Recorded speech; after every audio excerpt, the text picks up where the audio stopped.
I held my son Brad's hand as we stepped into the ballroom, and immediately my breath caught in my throat. The chandelier's light was so bright it made me acutely aware of my cheap shirt and worn jeans. Everything here screamed wealth, gold accents, silk drapes, crystal glasses, and then there was me, a struggling Omega single parent who just wanted to show his son a better world. "Dad, can I get some juice?" Brad asked quietly, his wide eyes taking in every corner of the elaborate space. I smoothed down his hair, trying to appear more confident than I felt. "Yes, sweetheart. Let me see what I can find." But when I approached the refreshment table, the server looked at me like I'd wandered into the wrong universe. Her smile was sweet on the surface but carried an unmistakable edge of condescension. "Sir, these refreshments are for registered guests. Staff others have a separate section in the back." My throat went dry. Others. The word hit me like a physical blow to the chest. "Please. It's for my son. Just one glass of juice," I said, fighting to keep my voice steady and dignified. A socialite standing behind the server couldn't contain her laughter. "Oh my goodness, look who brought their child to a charity gala like it's some kind of public park," another woman whispered, though loud enough for me to hear every word. "Omegas really should know their place. This environment isn't meant for them." My face burned with humiliation. Shame, anger, and complete helplessness crashed over me all at once. Then a scent hit me. Cedar wood, rain, and pure authority. It was so potent that my Omega instincts immediately responded, my pulse quickening involuntarily. "What seems to be the problem here?" The voice was deep, commanding, and impossible to ignore. I turned around slowly. He was tall with a sharp jawline, wearing a black tuxedo that fit him like it had been crafted specifically for his frame. His gray eyes were fixed on me, intense, searching, and strangely protective. "Mr. Howard." The server immediately straightened her posture, her dismissive attitude evaporating. "Howard." I'd heard that name before. Howard Blackwell, the host of this charity gala and one of the most powerful alpha CEOs in the entire city. But he was looking at me. Only at me. I asked a question, "What's the problem?" Howard repeated, and this time his voice carried an edge of steel. The server gave a nervous smile. "Sir, this gentleman was requesting juice for his son." "Then give it to him," Howard said, his gaze now cold and sharp as it shifted to the server. "Sir, this is actually the VIP section." Howard cut her off mid-sentence. He looked at me, then down at Brad, who was still hiding slightly behind my legs. Then he did something I never expected. He crouched down to Brad's eye level. "Hey there, buddy," Howard said gently. "What kind of juice would you like? Apple or orange?" Brad's shyness melted away slightly. "Orange, please." Howard smiled, and it was genuine, warm, real. Then he walked over to the bartender himself and poured Brad's juice into an elegant glass. He returned and handed it carefully to my son. "Here you go, champion." Brad's face lit up as he accepted the glass. "Thank you, sir." Howard stood back up to his full height and looked directly at me. There was something in his eyes, respect, curiosity, and perhaps interest. "Your name?" "Terrence," I managed to say, though my voice shook slightly. "Terrence." He repeated my name like he was testing how it felt on his tongue. Then he turned toward the crowded ballroom and raised his voice. "Everyone, may I have your attention?" All conversations stopped immediately. Howard didn't need a microphone. His presence alone commanded the room. "If anyone here, staff or guest, shows disrespect to any parent or their child, this event ends right now. Is that understood?" Complete silence fell over the ballroom. The socialites slowly set down their champagne glasses. The server's face went pale. Howard looked back at me. "You're welcome here. Your son is welcome here." Then he walked away, leaving me standing there completely stunned, confused, and feeling something I couldn't quite name. The rest of the evening passed in a blur. Brad was happy, drinking his juice and eating fancy cupcakes. But me? I could only think about one thing. Howard Blackwell had stood up for me.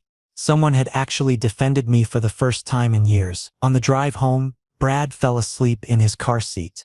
I drove through the quiet streets, but my heart was still racing. How had this evening transformed so completely? From humiliation to protection. And that scent, that powerful alpha scent that still seemed to linger in my senses, left me feeling strangely restless. I told myself it was just a random encounter.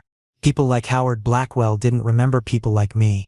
But something deep inside whispered that this story wasn't over yet. When we got home, I carried Brad inside and tucked him into bed, brushing the hair from his forehead. He looked so peaceful, so innocent. He didn't know how much tonight had shaken me, how vulnerable I'd felt, how protected I'd suddenly become. I sat on the edge of my worn couch, replaying every moment. The way Howard had looked at me, the way he'd spoken my name, the way he'd crouched down to Brad's level without hesitation, treating my son with genuine kindness. Alphas like him didn't do that. They didn't notice omegas like me. They certainly didn't publicly defend them in front of the city's elite. I touched my chest, feeling my heartbeat slowly return to normal. What was happening to me? One interaction shouldn't affect me this much. One moment of kindness shouldn't make me feel this hopeful. But it did. I checked on Brad one more time, before heading to my own small bedroom. As I lay in the darkness, I couldn't stop thinking about gray eyes and cedarwood scent and a voice that had spoken my name like it mattered. Tomorrow would be different.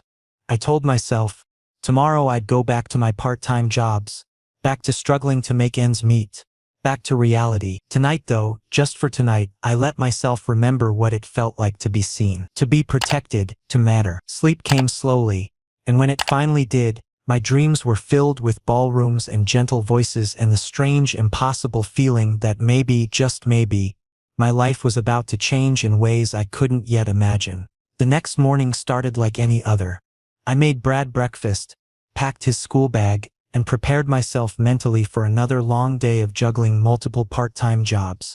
But as I was making coffee, someone knocked on the door. This wasn't a typical delivery. The messenger wore a crisp suit and held a cream-colored envelope in his hands. "Mr. Terrence Hayes?" I nodded, surprised. "Yes, from Mr. Howard Blackwell." My hand froze halfway to my coffee mug. Howard. How did he even know where I lived? I took the envelope with trembling fingers.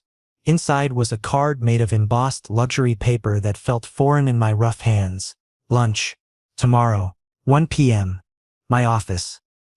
Below that, in handwritten script, "Bring Brad. He deserves better juice." My heart started pounding. Was this a joke? Some kind of test? Or something else entirely? "Dad." "Who was that?" Brad called from the kitchen, clutching his toy car. "Just someone," I said, because I honestly didn't know how to explain this. The entire day passed in a haze of confusion. What could this invitation possibly mean? What would someone like Howard Blackwell want with me? Maybe this was some kind of charity gesture. Or perhaps he simply wanted to apologize professionally for last night's incident. I tried to convince myself it meant nothing. But when the next day arrived and the clock showed 12:30, I found myself standing in front of the mirror wearing my best shirt and making sure Brad's hair was properly combed. "Dad, where are we going?" Brad asked, bouncing with excitement. "To an office. To see the man from yesterday." Brad's eyes sparkled. "The juice man." I smiled despite my nerves. At least Brad wasn't anxious. When we arrived at Howard's office building, I realized the magnitude of my mistake in thinking this would be simple. This wasn't just an office building, it was a skyscraper. Glass and steel rose impossibly high, a monument to power and success. My confidence wavered. I gripped Brad's hand tighter and walked inside. The receptionist smiled warmly. "Mr. Hayes? Mr. Blackwell is expecting you. Top floor, please." The elevator ride felt eternal. Brad was fascinated by all the buttons, but I was drowning in anxiety. Each floor we climbed made my heartbeat accelerate. When the doors finally opened, I saw an open-plan office that was minimalist yet elegant. And there, standing by floor-to-ceiling windows overlooking the city, was Howard. He turned to face us. Today he wasn't wearing a tuxedo, just a white dress shirt with the sleeves rolled up, revealing strong forearms. The authority was still there, but something else too. "Approachability, Terrence," he said, and the way he spoke my name felt incredibly personal. Then he looked down. "And Brad. Welcome." Brad immediately ran toward him, all shyness forgotten. "Mr. Howard, you gave me juice yesterday." Howard laughed, a genuine warm sound. "I did, buddy. And I have more today. Look." He pointed to a side table where orange juice boxes were arranged. Brad rushed over happily and grabbed one. Howard gestured to the chairs near his mahogany desk. "Please, sit down." We sat, me on the sofa feeling nervous, Howard in his chair, looking calm but focused. I believe in being direct, Howard began. I had a background check done on you. My stomach dropped. You? What? Standard procedure when I'm considering hiring someone. He slid a thin file across the desk. Single parent. Multiple part-time jobs. Financial difficulties. But you've never compromised when it comes to your son, his education, health, happiness. That's impressive, Terrence. My throat tightened. Why are you doing this? Because I want to offer you a position. Silence. Only the sound of Brad sipping his juice. I'd like you to become my personal assistant. I couldn't help the nervous laugh that escaped. Me? Your assistant? Yes. The salary will be competitive. Full health benefits included. And there's a daycare facility for Brad right here in this building, with professional staff. This seemed too perfect. Suspiciously perfect. But why? You don't even know me. Howard leaned forward, his gray eyes locking onto mine with intense honesty. Because last night, when everyone was judging you, you protected your son with dignity. You didn't bow down. You didn't apologize for situations that didn't warrant apologies. That's a quality I want around me. Integrity. Strength. Honesty. His scent filled the space between us again. Overwhelming, intoxicating, protective. My omega side whispered, trust him. This is right. But my logical mind questioned, why so generous? What's the hidden agenda? I need time to think about this. I finally said, choosing my words carefully. Of course. He handed me a business card with his personal number. Call me whenever you decide. But Terrence, this isn't just a job. This could change your life and Brad's. Stability. Security. A future. He glanced at Brad, who was now spinning in the office chair playfully. And Brad deserves all of that. Tears threatened to form in my eyes, but I held them back. When Brad and I left the building, my hand was shaking as I clutched that business card. This wasn't just a job offer anymore. This was a turning point. That night, after Brad was asleep, I stared at the card, at the numbers, at the name embossed in elegant font. For the first time in years, I thought maybe, just maybe, life could actually change. I picked up my phone and typed, I accept. When do I start? The response came almost instantly. Monday, 9 a.m. Welcome to the team, Terrence. I placed the phone on my chest and closed my eyes. Was this the right decision? I didn't know. But something in my gut told me it was time to take a chance. Time to trust. Time to believe that not everyone had ulterior motives. As I drifted off to sleep, I felt something I hadn't experienced in a very long time. Hope. Monday morning felt different from the moment I woke up. I dressed Brad carefully in his favorite shirt and chose my most professional outfit. Simple, neat, presentable. But when we arrived at the office building, my nerves came rushing back with full force. The receptionist greeted us with a genuine smile. Good morning, Mr. Hayes. Mr. Blackwell has prepared a workspace for you on the 5th floor. And Brad's daycare is located on the ground floor. I took Brad down to the daycare first. The space was incredible. Colorful, safe, with attentive professional staff members. Brad's face lit up when he saw all the toys. I'll be back soon, I said, kissing his forehead. Okay, Dad? I'll play here, Brad said cheerfully. On the 5th floor, my workspace was positioned right next to Howard's office. Glass walls, a clean desk, the latest computer equipment. It all felt surreal. Howard emerged from his office holding a coffee mug. Good morning, Terrence. Are you ready? Yes. Sir, Howard, he corrected gently. You can call me sir in formal settings, but when it's just us, use my name. I nodded, my throat suddenly dry. Here's your schedule, he said, handing me a tablet. Meetings, phone calls, appointments. I don't want to overwhelm you, so we'll start with simpler tasks. Sound good? Sounds good, but simpler turned out to be anything but simple. The first 2 hours were relentless. Back-to-back phone calls, organizing files, filtering emails. Howard's schedule was packed so tightly that I found myself holding my breath between tasks. And through it all, his presence, commanding, focused, intense, kept me constantly aware that this was no ordinary boss. His alpha energy was so strong that my omega instincts stayed perpetually alert. Terrence, where's the Peterson file? Howard asked without looking up from the documents he was reviewing. Right here, sir, I said, placing it on his desk with slightly shaking hands. But as I turned to leave, my elbow knocked into his coffee mug. Splash. Coffee spilled across his white shirt. Time seemed to freeze. My heart sank into my stomach. Oh my God, I'm so sorry. I reached for tissues in a panic. Howard caught my wrist gently but firmly. Terrence. I froze completely. His touch sent an electric current through me. Warm, secure, overwhelming. Relax, it's just coffee. But his scent had intensified in response, and my omega instincts automatically reacted. My heartbeat accelerated. Breathing became shallow. Pupils dilated. I quickly pulled my hand back, stepping away. I'll clean it up. Please, no. Howard stood up, his height making me feel incredibly small. You're already overwhelmed. And this is a minor mistake. Tears of frustration filled my eyes. Sir, I'm trying so hard, I promise. I know you are. Howard's voice softened considerably. He stood close now, maintaining respectful distance, but his presence still powerful. Terrence, you don't need to be perfect. Mistakes happen. I don't expect you to master everything on your first day. I saw something in his eyes that made my breath catch. Concern. Genuine care. Understanding. Take a lunch break, he said quietly. Go see Brad. Relax for a bit. When you come back, we'll start fresh. But the meeting, I'll handle it. Go. I walked to the daycare on shaky legs. Brad was building an elaborate tower with blocks, his tongue sticking out in concentration, completely carefree. When he spotted me, he ran over excitedly. Dad, look at the huge tower I made. I hugged him tightly. That's wonderful, sweetheart. Are you okay? Brad asked innocently, studying my face. Yes, buddy. I'm perfectly fine. But the truth was, I felt confused. Why was Howard being so understanding? So patient? CEOs weren't supposed to be like this, were they? The daycare supervisor approached me. Mr. Hayes, Brad has been behaving wonderfully. Please don't worry about anything. Thank you, I said gratefully. When I returned to the office, Howard was in a meeting, visible through the glass walls of his conference room.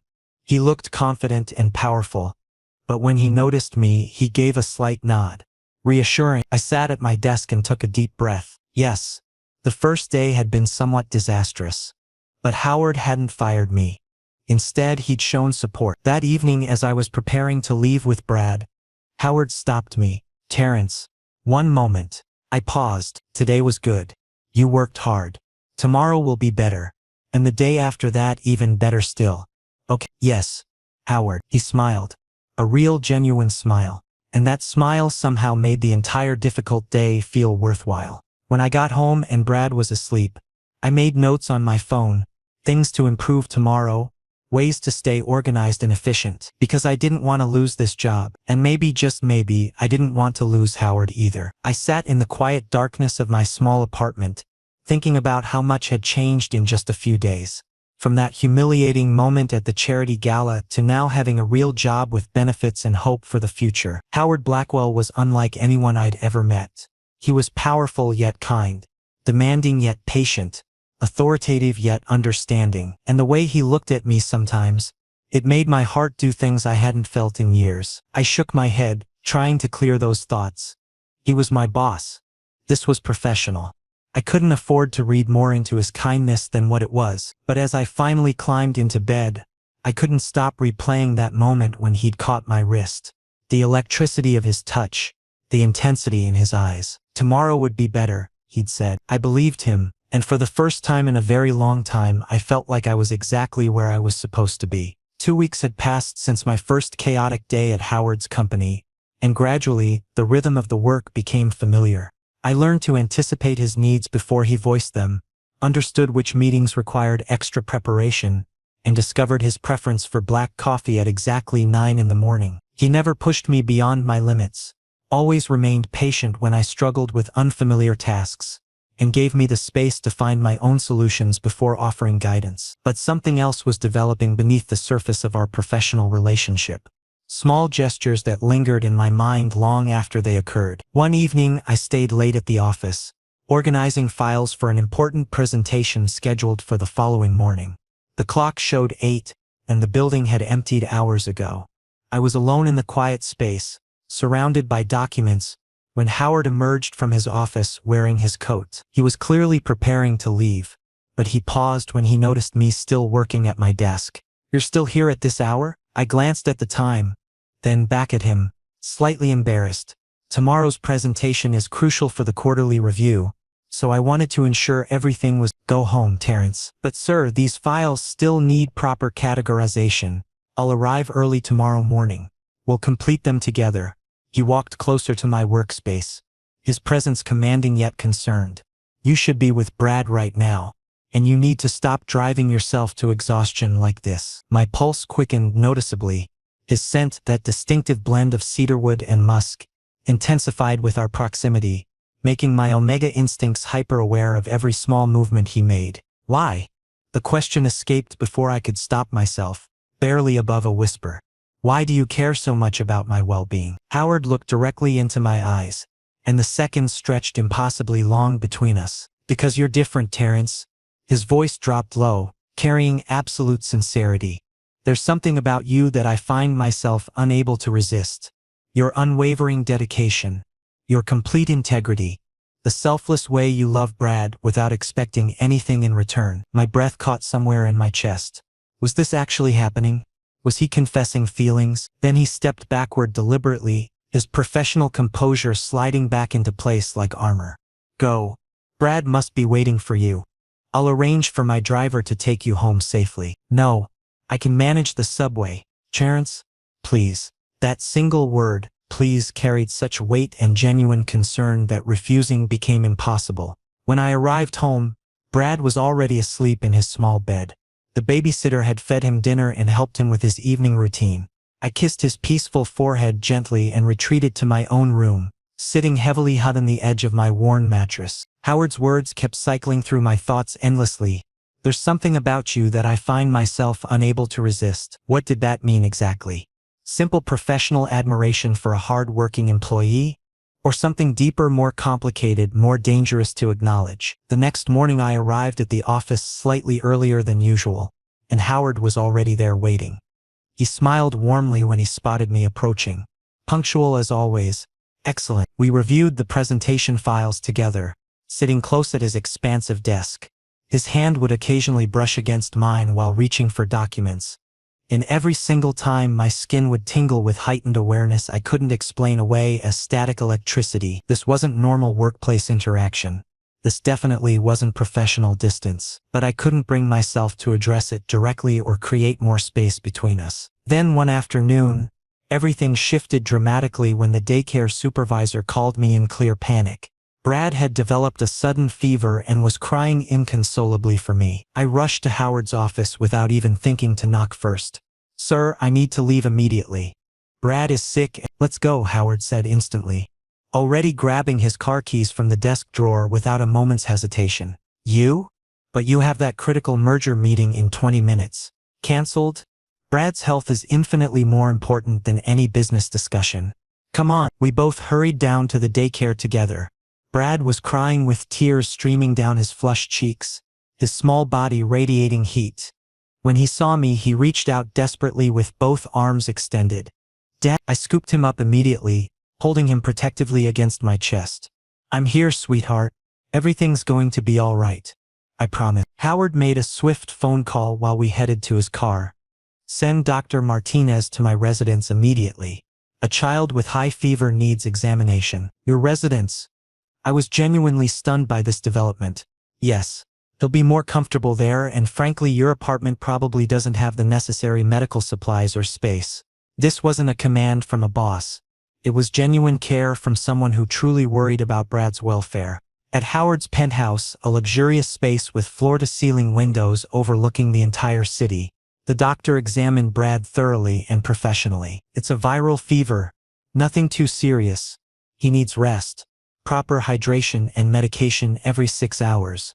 Should clear up completely within 2 to 3 days, Dr. Martinez assured us before departing. Howard had already prepared the guest room with impossibly soft sheets and multiple pillows. I laid Brad down carefully on the bed, sitting beside him while holding his small warm hand in mine. I'm right here beside you, buddy. You're completely safe now. Brad looked up at me with exhausted, glassy eyes. Is Mr. Howard a good person, Dad? I smiled despite the emotional tightness in my throat. Yes, sweetheart. He's an exceptionally good person. Howard appeared carrying a tray with homemade soup and fresh juice, having prepared them himself in his kitchen. You should both stay here tonight, he said with quiet firmness. Brad shouldn't be moved when he's this ill and vulnerable. Howard, we really can't impose on your hospitality like, please Terrence.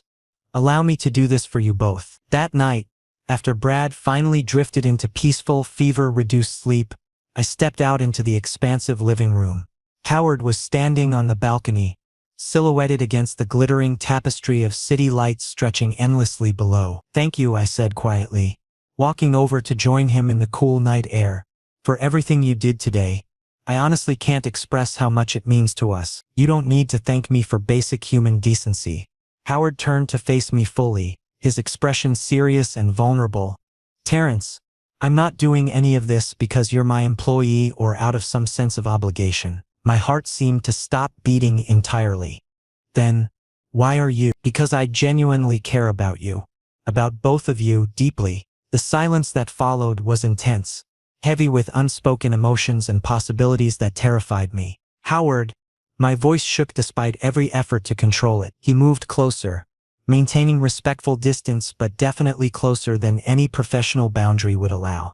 If this makes you uncomfortable or crosses lines you're not ready to cross, I can step back completely. No. I interrupted him quickly, almost desperately. It doesn't make me uncomfortable at all. But I'm absolutely terrified. Of what specifically? That this isn't real. That tomorrow morning everything will disappear like a dream. That I'll wake up back in my old struggling life and realize this was all just wishful imagination. Howard reached out slowly and touched my cheek with such gentle tenderness it made my eyes water instantly. This is real, Terrence. And I'm not going anywhere. I promise you that. Then he pulled me into an embrace that felt safe, warm, and utterly protective. For the first time in countless years, I felt like I wasn't facing the world completely alone anymore. Like someone genuinely cared about me and Brad. Not out of pity or charitable obligation, but because they chose to. The following morning, Brad's fever had decreased significantly, his cheeks no longer burning with unhealthy heat. But Howard firmly insisted we remain one additional day, just to ensure he's fully recovering and won't relapse. I didn't argue against staying. Truthfully, being in Howard's home felt comforting in ways I hadn't experienced since before my life had fallen apart. His presence, the safety of this beautiful space, the knowledge that someone cared, it all brought profound peace to my constantly anxious heart. But that fragile peace was about to shatter completely. Around noon, while Brad was contentedly watching animated movies in his temporary room, Howard's doorbell rang unexpectedly. He checked the intercom screen and his entire jaw visibly tightened with sudden tension. Who is it? I asked, immediately noticing the dramatic shift in his demeanor. Sienna, he said in a carefully controlled, flat tone that revealed nothing. Just hearing that name made my stomach twist with anxious dread. I'd encountered information about her during my background research on Howard's company. Sienna Reed, his ex-girlfriend, an alpha female from an extraordinarily influential political family. Howard opened the door with obvious reluctance. Sienna swept inside wearing an elegant designer dress that probably cost more than my annual rent, exuding effortless confidence and sophisticated beauty. But when she spotted me sitting casually on the couch in Howard's private home, her perfectly practiced smile became noticeably strained and artificial. Howard, darling, you neglected to mention you were entertaining unexpected house guests. Her voice maintained surface sweetness while carrying unmistakable underlying sharpness. Sienna, this is Terrence, my personal assistant. His son Brad fell ill yesterday, so I offered. Oh, how incredibly thoughtful and charitable of you. Sienna assessed me slowly from head to toe with obvious calculation. Assistant. Single parent. Omega. She emphasized that final word with deliberate significance, making it sound like an accusation rather than a simple statement of fact. Exactly your preferred type, isn't he? Sienna said to Howard with a smile that had become completely false and cold. Howard's scent shifted noticeably, becoming protective with clear undertones of controlled anger directed at her presumption. Sienna, if you don't have legitimate business here, relax, Howard. I simply came to remind you about the corporate charity dinner next week. You'll obviously need an appropriate +1 for such an important social event. She looked meaningfully in my direction. Someone suitable for that particular environment and social circle. My chest tightened painfully with the obvious implication. Her message was crystal clear without being explicitly stated. You don't belong in his world, Omega. Sienna? Howard's voice went ice cold in a way I'd never heard before. Terrence will be accompanying me as my date. He's perfectly appropriate for any environment I choose to bring him to. Sienna's eyes widened with genuine shock and barely concealed outrage. You're seriously considering bringing your assistant Omega to the Hamilton Foundation dinner? Yes. And now you need to leave my home. The tension saturating the room was suffocating and oppressive. I could barely draw breath. Sienna gave a tight artificial smile that didn't reach her calculating eyes. Of course. I'll see you at the dinner then, Howard. Then she looked directly at me with obvious condescension. You too, Terrence. Assuming you believe you can handle that particular social setting. After the door closed firmly behind her, the silence seemed to echo endlessly through the spacious penthouse. I apologize for that extremely uncomfortable interaction, Howard said, moving toward me with concern written across his features. She had absolutely no right to. She was telling the complete truth though, I whispered, unable to meet his intense gaze. I genuinely don't fit into your world at all. I'm an Omega with a complicated past, ongoing financial struggles, and absolutely no experience with. Terrence, stop. Howard took my hand firmly but gently. I don't care whatsoever what Sienna or anyone else thinks about us. I want to be with you because I actively choose to be with you, regardless of social expectations. But this corporate dinner she mentioned, you'll attend beside me, as my partner in every sense. That word partner made my heart nearly stop functioning. Howard, I'm absolutely not ready for that level of public scrutiny. Those people will judge me mercilessly, and Brad will remain here safely with my most trusted household staff, who have extensive childcare experience. And let people judge if they want to waste their energy. I only genuinely care about what you think and how you feel. His eyes were intense with complete honesty and unwavering conviction.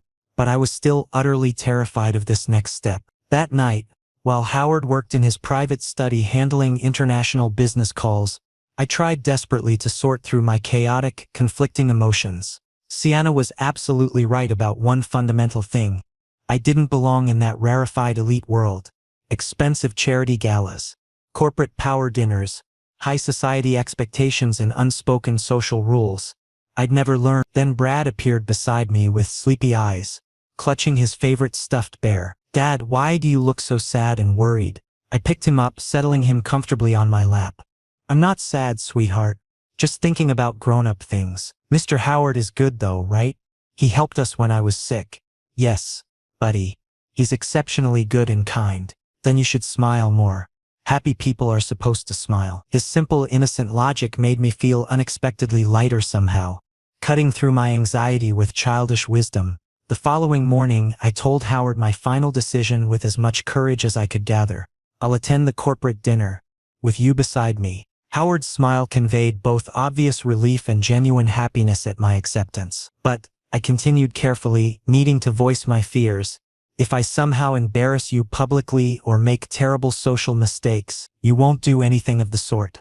I absolutely promise you that with complete confidence. He embraced me warmly, and within that protective hug, I discovered a small reserve of courage I hadn't known still existed inside me. Maybe I actually could do this impossible thing. Maybe I could step into his intimidating world without completely falling apart. The days leading toward the dinner passed in a blur of mounting anxiety and careful preparation. Howard arranged for a professional stylist to help me select appropriate formal attire. He reassured me repeatedly that everything would be fine, that he would remain right beside me throughout the entire evening. But my persistent doubts kept creeping back relentlessly. What if I used the incorrect silverware, said something embarrassingly stupid, made Howard regret bringing me into his sophisticated world? Brad noticed my constant nervousness affecting my mood.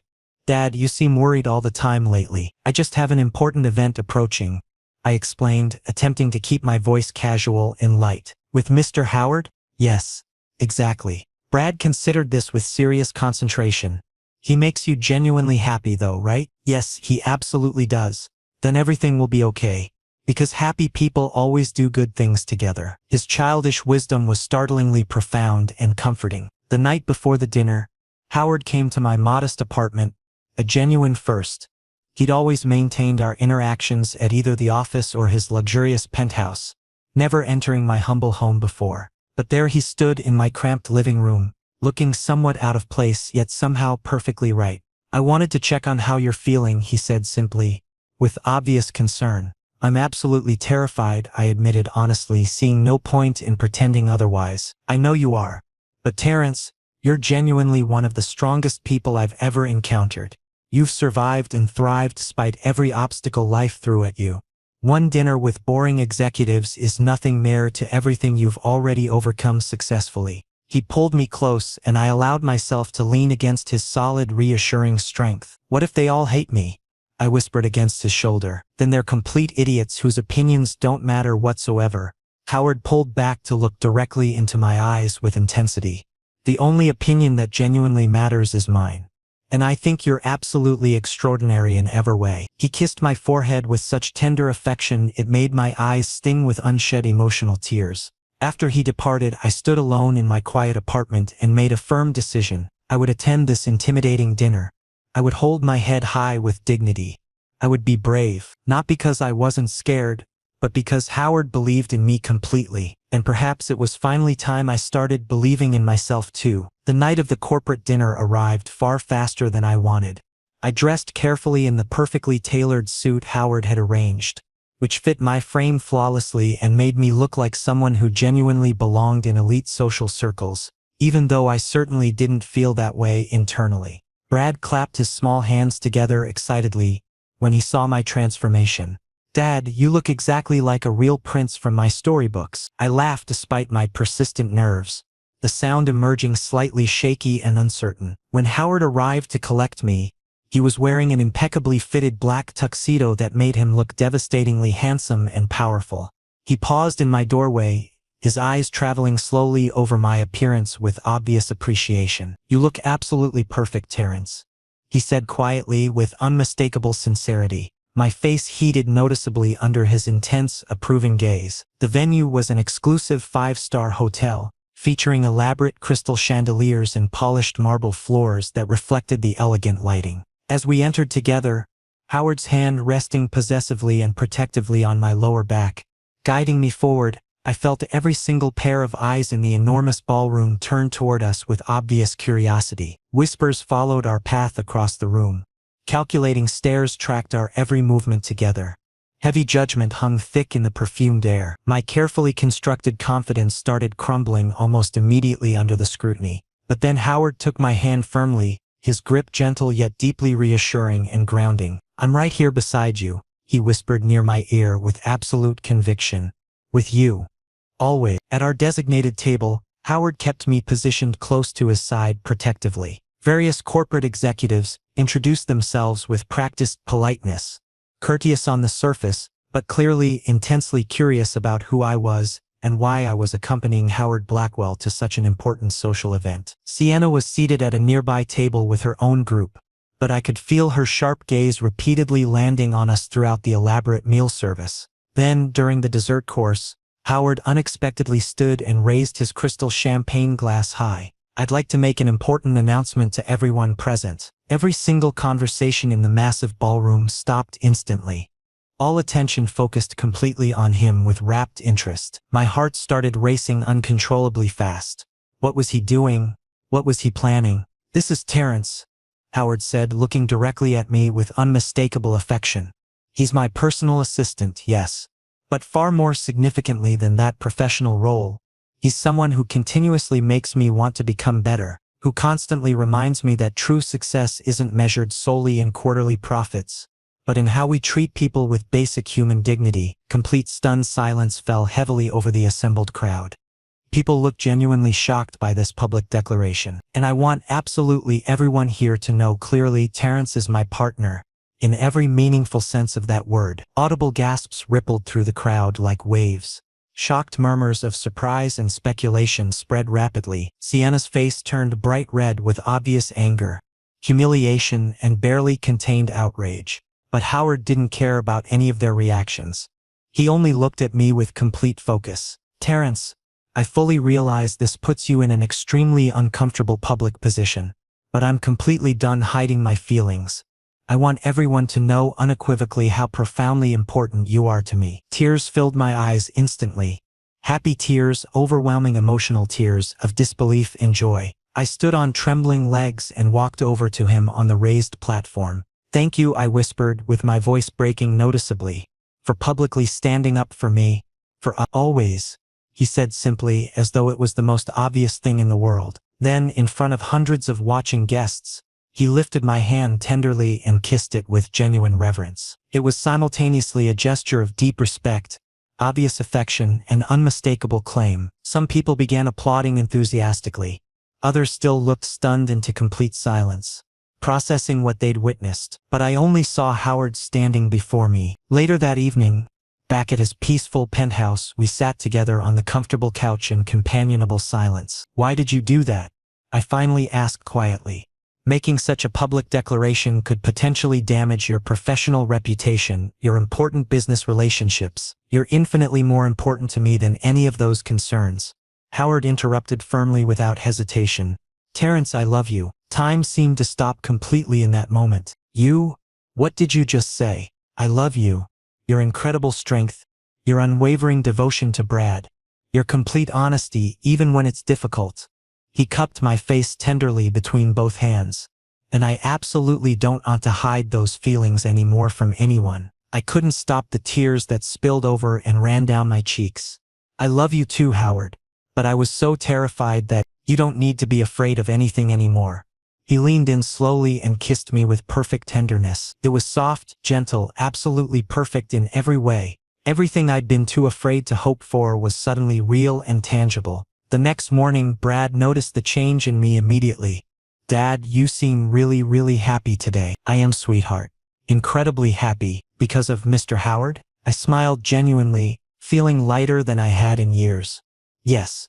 Because of him." Brad considered this development with characteristic childish seriousness. "Does that mean he's going to become my second dad?" Howard, who had been preparing breakfast in the modern kitchen, froze mid-motion and looked over at me with obvious emotion. I laughed, my eyes misting slightly with happy tears. "Maybe, buddy. Maybe eventually." Howard smiled warmly with unmistakable affection. "I'd work extremely hard to earn that title properly." And in that precise moment, I realized something profoundly important. This wasn't just a simple love story between two people. This was a family actively forming and growing. Three people who had found each other against impossible odds and against all reasonable expectations. Brad ran over enthusiastically and hugged Howard's legs tightly. "I'd really like that. You make my dad smile all the time." Howard picked Brad up easily, settling him comfortably on his hip. "And you both make me happier than I've ever been in my entire life." I watched them together, my beloved son and the man I loved, and felt my heart swell with emotion so intense it was almost physically painful. For years I'd struggled completely alone, fought desperately just to survive each day, believed fundamentally I didn't deserve more than bare minimum existence. But Howard had shown me something entirely different. He demonstrated that I was worthy of love, of protection, of genuine partnership, not because I'd somehow earned it through suffering and sacrifice, but simply because I existed as myself, because I was me, flaws and all. "Come here," Howard said gently, extending his free arm toward me with invitation. I joined them, and Howard wrapped his strong arm around my waist, pulling me close against his side. The three of us stood there bathed in warm morning light streaming through the expansive penthouse windows. A family, imperfect, unconventional, but absolutely real and solid. "I promise," Howard said quietly, looking at both Brad and me with complete sincerity, "to always protect you both, to always choose you, to build a life where you feel safe and loved every single day." "We promise that too," I said, my voice thick with overwhelming emotion. Brad nodded enthusiastically with childish certainty. "Yeah, we're a real team now." Howard laughed, a sound of pure, unfiltered joy, and kissed both our foreheads tenderly. In that perfect moment, I understood what home truly meant. It wasn't a physical place or a house or even financial security. It was this. These people. This love. We had finally found our way home, to each other, and nothing would ever take that away from us.